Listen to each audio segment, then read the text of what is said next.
KiwiCo box. I don't know what it is, but we're gonna see together. Oh, it's Santa's light up workshop. Here.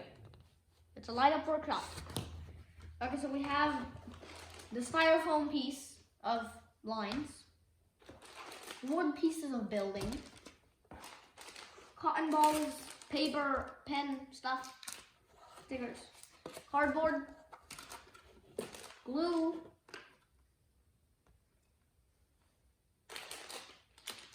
this stuff, battery stuff, beads,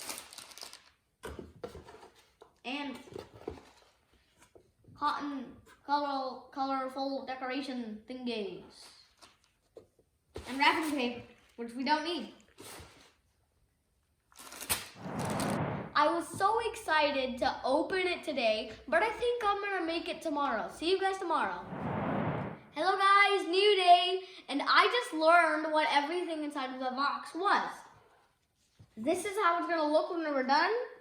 Let's see how ours looks. So guys, we have made the Santa workshop. We have beads that will hopefully glow when it is lit up. We have an LED strip that will light up when we turn the on switch on. And then we have a sign, this thing, and a snowman. Let's go in a dark room and test it out. I'm in my bedroom right now.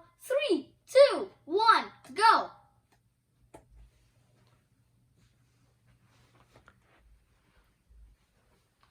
Looks so cool. Look at the beads. They're glowing. And look at the windows. They also have glowing stuff in. Especially the top beads. They're glowing. They're definitely glowing. Look at the lights down here as well. Look at the lights up front. That was awesome. Hope you guys enjoyed this video. Bye!